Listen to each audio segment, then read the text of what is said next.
Hello friends, welcome to the next video. जैसा कि आप लोग स्क्रीन पर देख रहे हैं, मैं आज इस वीडियो में बात करने वाला हूँ क्लास 10th फिजिक्स का अध्याय 10 लाइट चैप्टर के बारे में, जिसमें आज हम लोग देखेंगे 50 वेरी इंपॉर्टेंट क्वेश्चन, अति महत्वपूर्ण क्वेश्चन है जो क्या है विथ एक्सप्लेनेशन के साथ हम देखेंगे।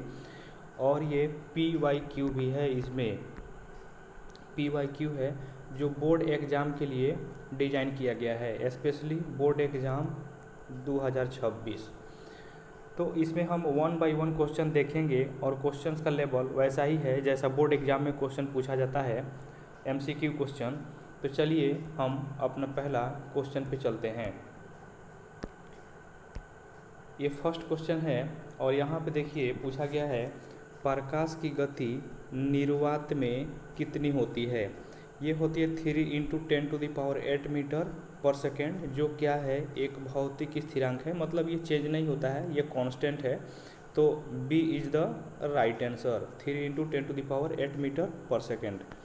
नेक्स्ट क्वेश्चन है अवतल दर्पण द्वारा बना प्रतिबिंब होता है। अवतल दर्पण द्वारा बना प्रतिबिंब वस्तु की स्थिति पर निर्भर करता है।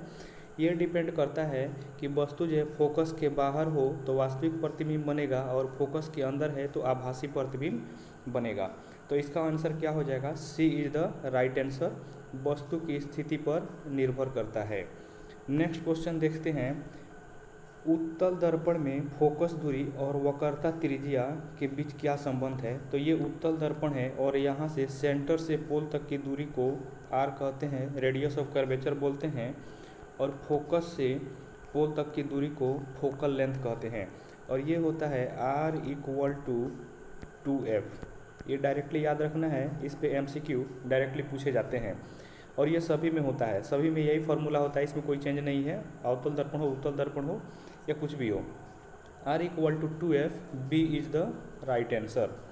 नेक्स्ट क्वेश्चन देखते हैं, दर्पण सूत्र क्या होता है। यहाँ पे दर्पण के बारे में पूछा है और एक लेंस सूत्र भी होता है। तो दर्पण सूत्र होता है, यहाँ से जैसे दर्पण पूछा है तो 1/v + 1/u = 1/f हो गया, ये दर्पण के लिए। लेकिन जब वही लेंस के लिए पूछ दे, लेंस के लिए, तो 1/v - 1/u = 1/f। ये क्या है, ये लेंस के लिए है, याद रखना है। दर्पण वाला में प्लस होता है और लेंस वाला में माइनस होता है, डिफरेंस यही है। तो देखते हैं किस में मैच कर रहा है। 1/v + 1/u = 1/f, B option में मैच कर रहा है, B is the right answer. Next question देखते हैं, आवर्धन का सूत्र होता है।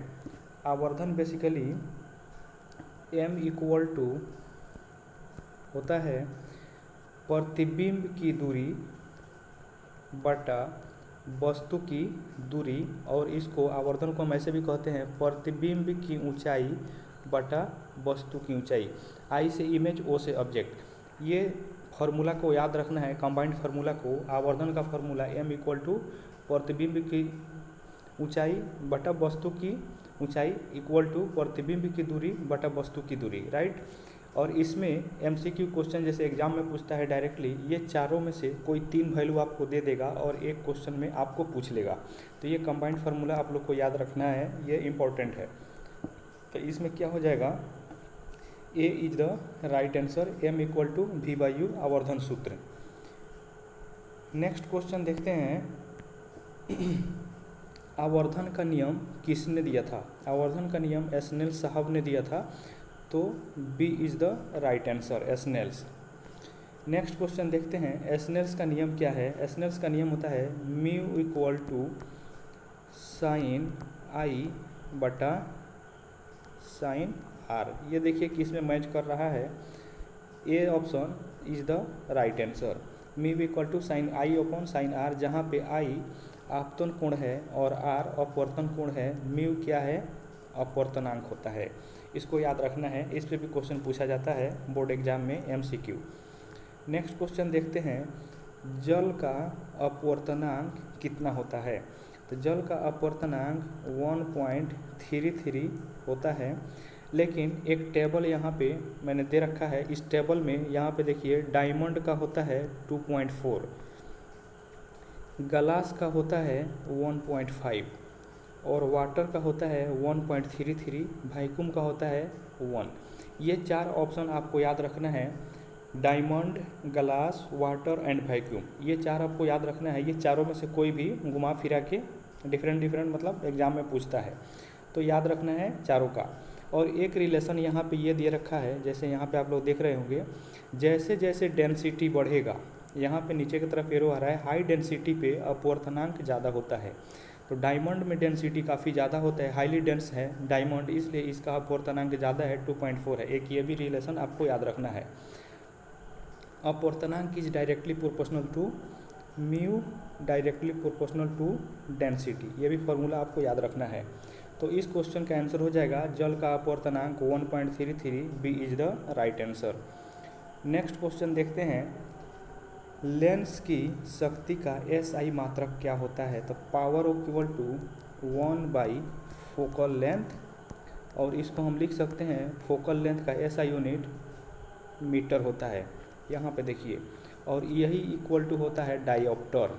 ठीक, तो लेंस की शक्ति का एसआई मात्रक डायोप्टर होता है। अगर क्वेश्चन में डायोप्टर नहीं दिया रहे, 1 मीटर दिया रहे, तो ये 1 मीटर डायरेक्ट आंसर हो जाएगा। ठीक है, dioptre is the right answer, B.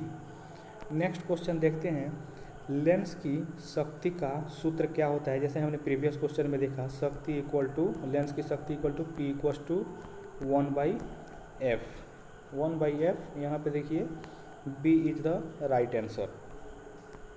Next question है, उत्तल लेंस को कहते हैं, उत्तल लेंस को क्या कहते हैं? उत्तल लेंस को अभिसारी लेंस कहते हैं। अभिसारी लेंस क्यों कहते हैं? यहाँ पे देखिए, जैसे यहाँ से अगर लाइट रे आ रही है, सूरज की रोशनी आ रही है या कोई भी रे आ रही है, तो ये जब उत्तल लेंस से पास होती है तो एक पॉइंट पे ये मिलती है, यानी एक पॉइंट पे ये कन्वर्ज होती है, तो इसलिए उत्तल लेंस को कन्वर्जिंग लेंस भी बोलते हैं, यानी अभिसारी लेंस कहते हैं। B is the right answer. सभी लोगों ने बचपन में जो इंस्ट्रूमेंट बॉक्स खरीदते हैं उसमें रहता है ये उत्तल लेंस, जिसे हम लोग पेपर को सनलाइट के सामने, सूरज की रोशनी के सामने करते हैं, और ये काफ़ी एक पॉइंट पे इसका फोकस करते हैं, जिससे वो पेपर जलने लगता है। तो आई थिंक सभी लोगों ने किया होगा, और ये इंस्ट्रूमेंट बॉक्स में रहता है, तो सभी ने देखा होगा। तो इस तरह से हम कह सकते हैं कि उत्तल लेंस को अभिसारी लेंस कहते हैं या कन्वर्जिंग लेंस कहते हैं, ये भी याद रखना है, कन्वर्जिंग लेंस। नेक्स्ट है, अवतल लेंस को क्या कहते हैं? अवतल लेंस को अपसारी लेंस कहते हैं। अपसारी लेंस क्यों कहते हैं? जैसे ये फोकस से समझिए, सपोज कीजिए यहाँ से लाइट निकल रही है, और लाइट निकलने के बाद जब ये अवतल लेंस से टकराती है तो ये दूर दूर भागती है, इस तरह से दूर दूर फैल जाती है, छितरा मतलब काफ़ी दूर दूर तक एक दूसरे से फैल जाती है। जैसे हम टॉर्च जलाते हैं, तो जैसे जैसे दूरी बढ़ता है उसकी लाइट जो है काफ़ी दूर तक फैलती है। तो इस तरह से हम कह सकते हैं कि अवतल लेंस अपसारी लेंस होता है, डाइवर्जिंग होता है, डाइवर्जिंग होता है। ये भी याद रखना है कि अवतल लेंस को डाइवर्जिंग लेंस कहते हैं। और ये क्यों कहते हैं? क्योंकि जब उसे रे गुजरती है अवतल लेंस से तो काफ़ी दूर दूर तक फैलती है एक दूसरे से, इसलिए इसे अपसारी लेंस या डाइवर्जिंग लेंस कहते हैं। B is the right answer, अपसारी लेंस। नेक्स्ट क्वेश्चन है, निकट दृष्टि दोष में क्या व्यक्ति नहीं देख सकता है? यहाँ पे पूछ रहा है नहीं देख सकता है, तो एक चीज़ याद रखना है, निकट दृष्टि दोष पूछा है तो इसमें उल्टा होता है। अगर निकट दृष्टि दोष में पूछा है तो दूर की वस्तु नहीं दिखेगी और नज़दीक की वस्तु अच्छे से दिखेगी। तो यहाँ पे देखिए, निकट दृष्टि दोष को हम मायोपिया कहते हैं, एक दूसरा नाम है निकट दृष्टि दोष का। इसमें दूर की वस्तु स्पष्ट दिखाई नहीं देती है, लेकिन पास की वस्तु स्पष्ट दिखाई देती है। ये तीनों टर्म आपको याद रखना है कि दूर की वस्तु स्पष्ट दिखाई नहीं देती है, निकट की वस्तु स्पष्ट दिखाई देती है, और इसका दूसरा नाम मायोपिया है। तो इसका क्या आंसर हो जाएगा? दूर की वस्तु स्पष्ट दिखाई नहीं देती है, B is the right answer. Next question देखते हैं, दूर दृष्टि दोष का सुधार किया जाता है। सबसे पहले देखिए, ये नेत्र दूर दृष्टि दोष है, इस नेत्र में प्रॉब्लम है। तो जब यहाँ से सपोज कीजिए यहाँ पे कोई वस्तु है और इससे लाइट रे जा रही है, तो ये रेटिना से बाहर इसका इमेज बन रहा है। यहाँ पे ये रेटिना है, रेटिना से बाहर इमेज बन रहा है, तो इस वजह से वस्तु क्लियर दिखाई नहीं देगी। तो जब नेत्र में सब कीजिए नेत्र में या जो हम लेंस लगाते हैं, चश्मा लगाते हैं, उसमें उत्तल लेंस का इस्तेमाल होगा एक करेक्ट फोकस दूरी का, और उससे इमेज जो है रेटिना पर बनेगा और वस्तु हमें क्लियर दिखाई देगी। तो इसे क्या कहते हैं, ये करेक्शन है। तो दूरदृष्टि दोष का एक दूसरा नाम होता है हाइपरमेट्रोपिया, और इसका सुधार किया जाता है उत्तल लेंस से। तो इसका आंसर क्या हो जाएगा, B is the right answer, उत्तल लेंस। राइट। नेक्स्ट क्वेश्चन देखते हैं, निकट दृष्टि दोष का सुधार किया जाता है। तो निकट दृष्टि दोष में यहाँ पे देखिए इमेज जो है रेटिना से पहले, ये रेटिना है, रेटिना से पहले इमेज बन रहा है, जिस वजह से वस्तु क्लियर दिखाई नहीं देगी। और इसके सुधार के लिए हम क्या करते हैं, कॉनकेव लेंस यानी अवतल लेंस लगाते हैं। अवतल लेंस जैसे लगाएंगे तो ये फोकस दूरी ठीक करेगा, मतलब बढ़ा देगा, और ये रेटिना पे इसका इमेज बनेगा। राइट, और वस्तु क्लियर दिखाई देगी। तो एक्सप्लेनेशन देखते हैं इसका कि निकट दृष्टि दोष मायोपिया है, दूसरा नाम निकट दृष्टि दोष का मायोपिया है, और इसका सुधार अवतल लेंस से किया जाता है। राइट, ये इमेज अगर आप लोग के माइंड में थोड़ा सा भी छप जाएगा तो एग्जाम में आप कंफ्यूज नहीं होंगे, डायरेक्ट आप लोग को इमेज याद आएगा, उससे भी आप आंसर टिक कर सकते हैं। तो इसका करेक्ट आंसर क्या होगा, B is the right answer, निकट दृष्टि दोष का सुधार अवतल लेंस से किया जाता है। राइट। नेक्स्ट क्वेश्चन देखते हैं, प्रकाश का प्रकीर्णन किसके कारण होता है।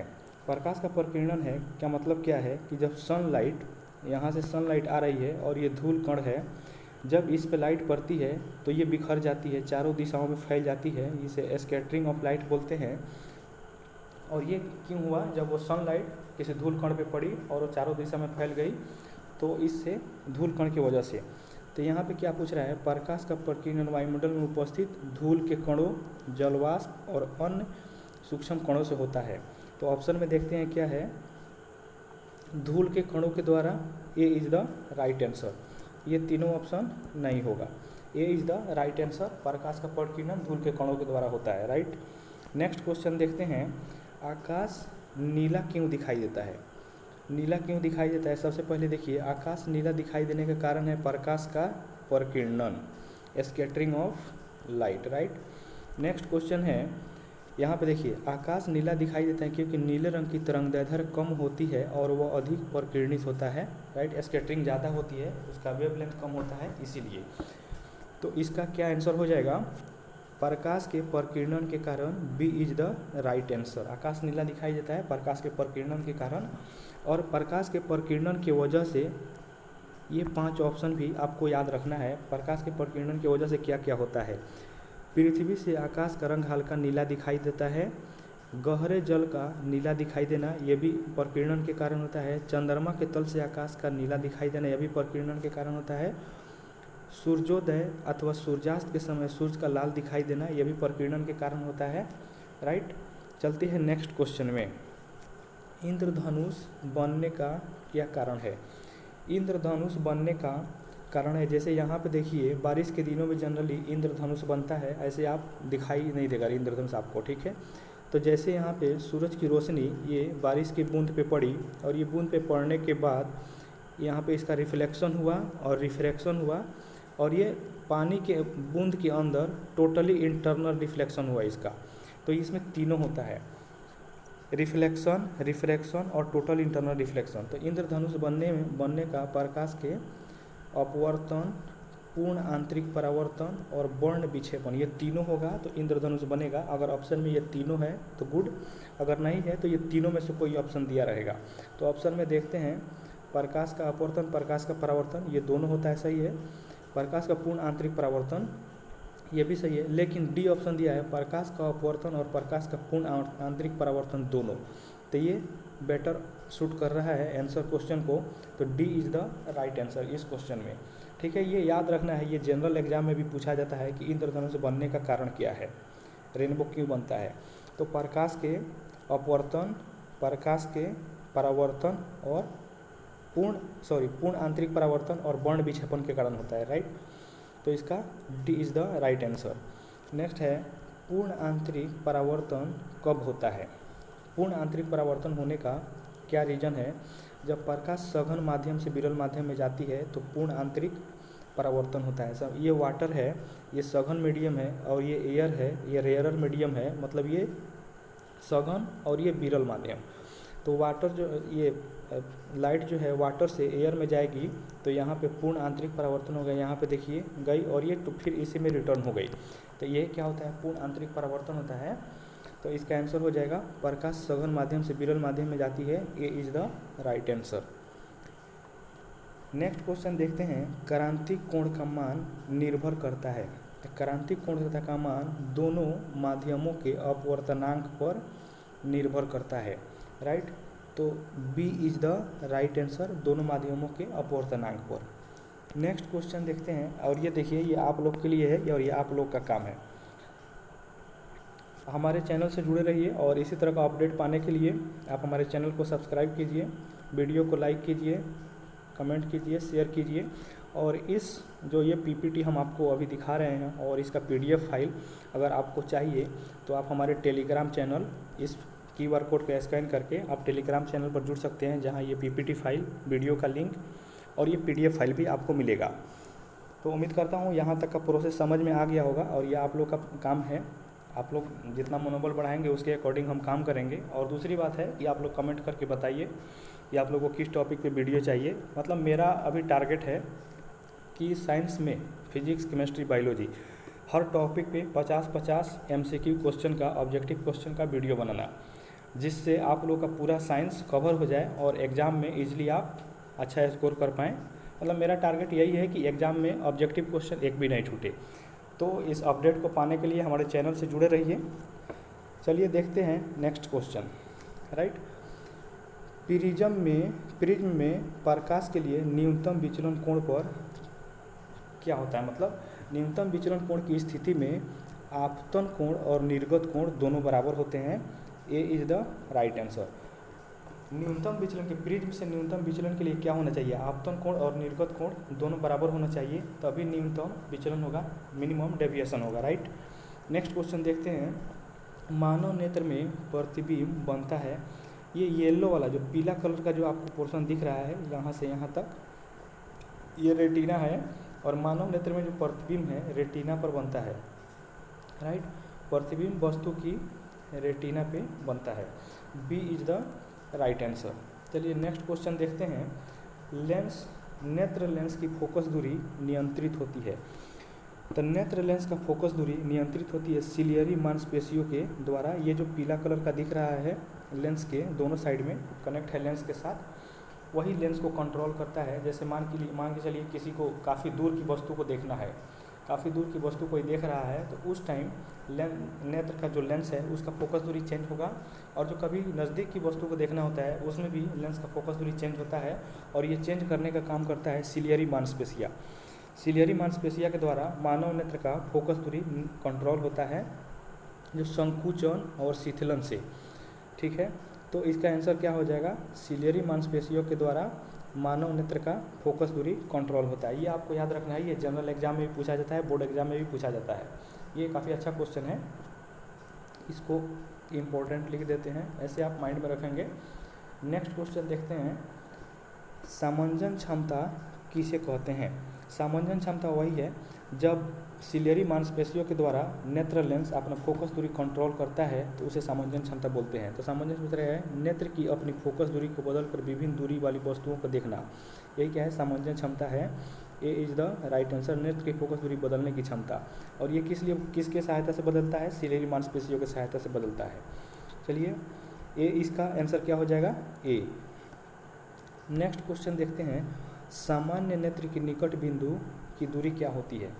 तो सामान्य नेत्र की निकट बिंदु, अगर कोई वस्तु है, हमें कितना दूरी पर रखें जो हमें क्लियर दिखाई दे, मिनिमम डिस्टेंस जो 25 सेंटीमीटर होता है। अगर इससे ज़्यादा क्लोज आ जाएगा तो वो धुंधला दिखाई देने लगेगा, उसका कलर चेंज हो जाएगा, वो हमें क्लियर नहीं दिखाई देगा।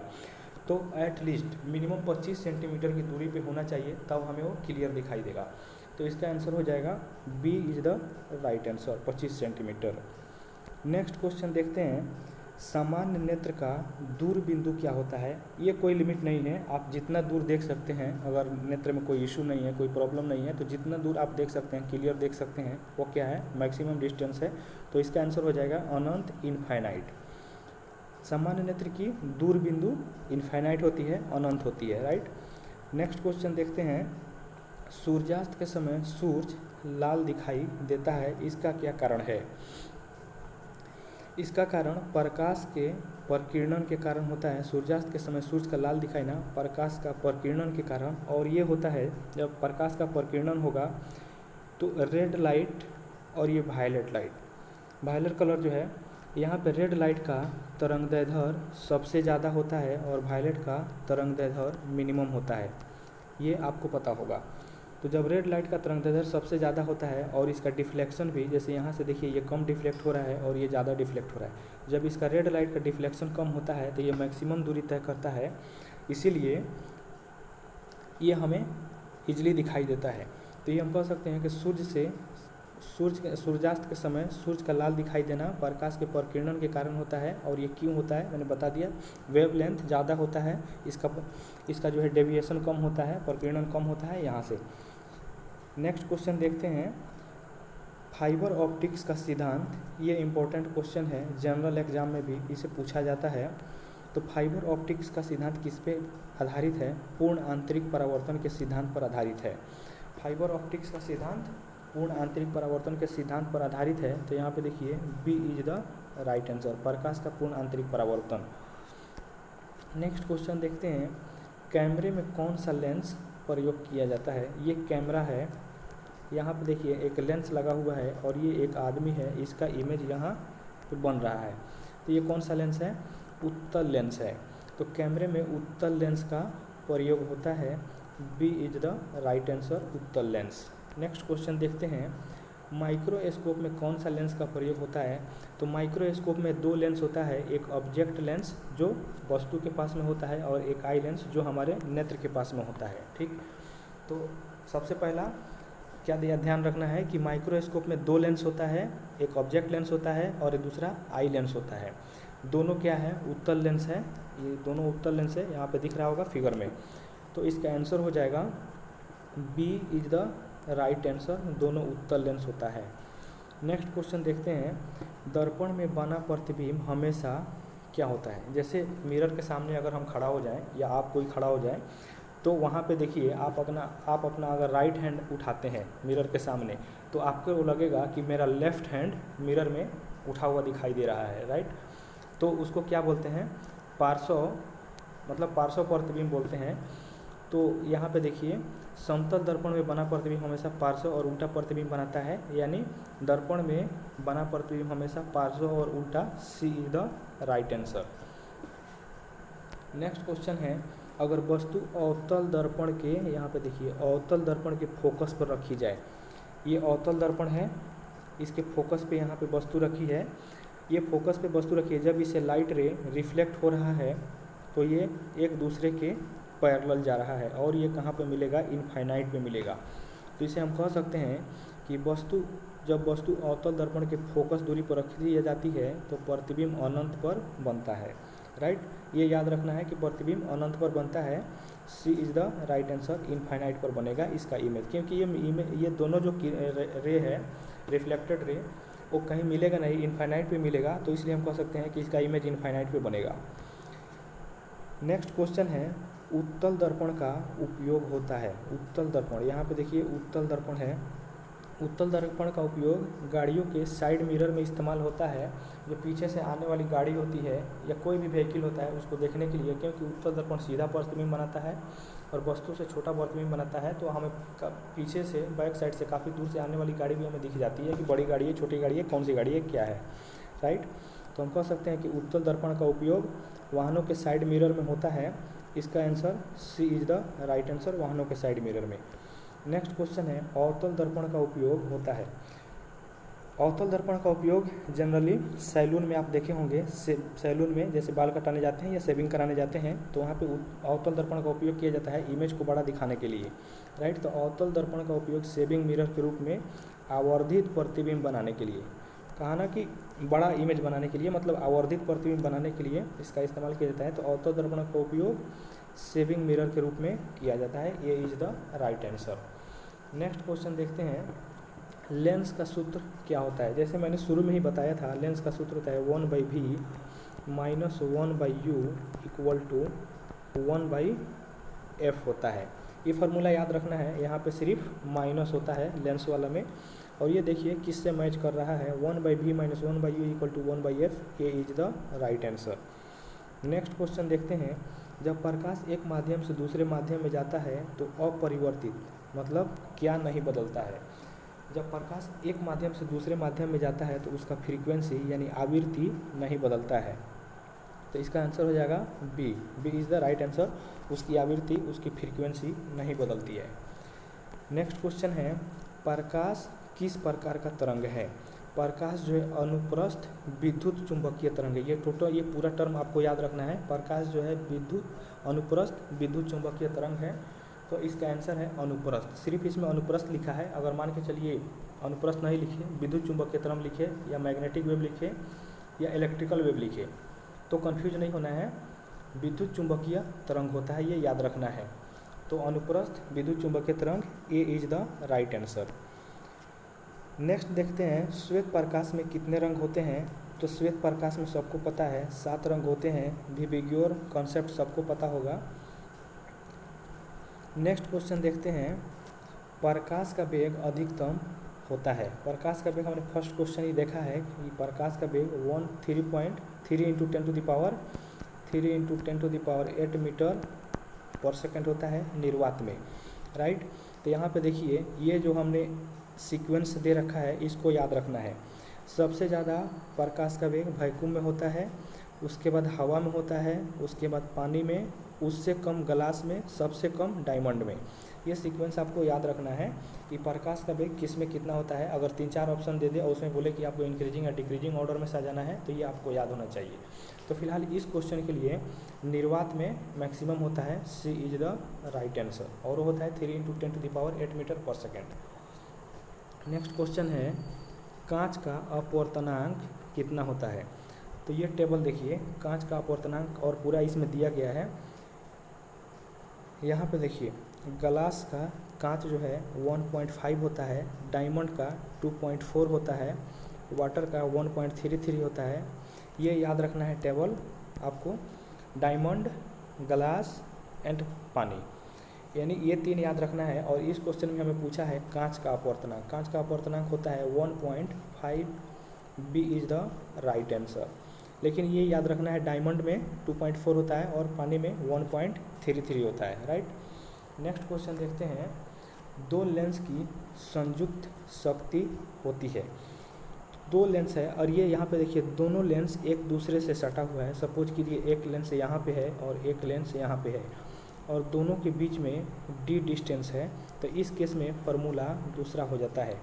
और यहाँ पे फिलहाल जो क्वेश्चन हमें दे रखा है इस केस में होता है संयुक्त शक्ति P1 प्लस P2, लेकिन इस केस में हो जाएगा P1 प्लस P2 माइनस के D P1 P2। ये आंसर हो जाएगा। और यहाँ पे जो क्वेश्चन दे रखा है उसका आंसर हो जाएगा P1 plus P2, B is the right answer. ठीक है, ये दोनों फार्मूला आपको याद रखना है। कभी कभी कुछ डिस्टेंस पे 2 लेंस को लगा देगा और बोलेगा इसका संयुक्त शक्ति निकालना है। और शक्ति का जो पावर का फार्मूला होता है 1/f होता है, ये भी आपको याद रखना है, राइट। चलिए नेक्स्ट क्वेश्चन में देखते हैं, प्रेस बायोपिया का सुधार किया जाता है। प्रेस बायोपिया का दूसरा नाम क्या है, जरा दृष्टि दोष होता है और इसका सुधार बाइफोकल लेंस से किया जाता है। और ये जो लेंस है इसमें देखिए ये ऊपर वाला लेंस और ये नीचे वाला लेंस, ये दोनों अलग अलग लेंस है और इसीलिए इसे बाइफोकल लेंस बोलते हैं। और प्रेस बायोपिया का दूसरा नाम जरा दृष्टि दोष होता है, ये भी याद रखना है। और इसका सुधार बाइफोकल लेंस से किया जाता है, C is the right answer. Next question देखते हैं, तारे टिमटिमाते हैं। तारे क्यों टिमटिमाते हैं, प्रकाश के अपवर्तन यानी रिफ्रैक्शन के कारण, राइट। तारे टिमटिमाते हैं प्रकाश के अपवर्तन यानी रिफ्रैक्शन के कारण तारे टिमटिमाते हैं। नेक्स्ट क्वेश्चन देखते हैं, इंद्रधनुष में कितने रंग होते हैं। इंद्रधनुष में 7 रंग होते हैं। वर्ण विक्षेपण के कारण इंद्रधनुष, श्वेत प्रकाश के वर्ण विक्षेपण के कारण इंद्रधनुष बनता है, ये भी आपको याद रखना है। और इसका आंसर हो जाएगा 7C is the right answer. Next question देखते हैं, किस रंग का तरंगदैर्ध्य सबसे अधिक होता है? जैसे मैंने पहले बताया है कि रेड लाइट का तरंगदैर्ध्य सबसे ज़्यादा होता है, इसीलिए वो काफ़ी दूर तक दिखाई देती है। तो यहाँ पे देखिए रेड लाइट होगा इसका 700 नैनोमीटर होता है और वायलेट होगा 400 नैनोमीटर होता है, ये आपको याद रखना है। और ये टेबल में देखते हैं तो वायलेट का जो रेंज दिया है 380 से 450 नैनोमीटर, लेकिन इसका एवरेज अगर आप याद रखें तो 400 नैनोमीटर। और रेड में आए तो रेड में देखते हैं 620 से 750 दिया है इसका रेंज, लेकिन अगर एवरेज याद रखें तो इसका 700 नैनोमीटर होता है। तो इस क्वेश्चन का आंसर हो जाएगा, किस रंग का तरंगदैर्ध्य सबसे अधिक होता है? तो लाल रंग का तरंगदैर्ध्य सबसे अधिक होता है। लैम्डा पूछ रहा है, लैम्डा मैक्सिमम होता है रेड का, राइट, ये याद रखना है। और सबसे कम होता है वायलेट का यानी बैगनी का। नेक्स्ट क्वेश्चन देखते हैं, किस रंग का तरंगदैर्ध्य सबसे कम होता है? जैसे प्रीवियस क्वेश्चन में मैंने बताया कि बैगनी का तरंगदैर्ध्य सबसे कम होता है और वह 400 नैनोमीटर होता है। तो इसका आंसर हो जाएगा ए इज द राइट आंसर, बैगनी का। नेक्स्ट क्वेश्चन देखते हैं, मरीचिका बनने का क्या कारण है? मरीचिका जनरली रेगिस्तान में बनता है गर्मियों के दिनों में, जब काफ़ी कुछ दूरी पर देखते हैं तो काफ़ी गर्मी की वजह से वो दिखेगा कि पानी वहाँ पे आपको चमकता हुआ दिखाई देगा, बट वो पानी नहीं रहता है, जिसे मृग मरीचिका ही बोलते हैं, गर्मी की वजह से ही होता है। और ये प्रकाश के पूर्ण आंतरिक परावर्तन की वजह से होता है। तो मरीचिका जो है पूर्ण आंतरिक परावर्तन के कारण बनती है, जब गर्म हवा की परतों में प्रकाश की किरणें मुड़ती है। तो ये है मृग मरीचिका का कॉन्सेप्ट। तो इसका आंसर हो जाएगा पूर्ण आंतरिक परावर्तन। मृग मरीचिका बनने का क्या कारण है? प्रकाश का पूर्ण आंतरिक परावर्तन। और ये क्यों बनती है? गर्म हवा से, जब गर्म हवा की परतों में प्रकाश की किरणें मुड़ जाती है, यानी पूर्ण आंतरिक परावर्तन होता है।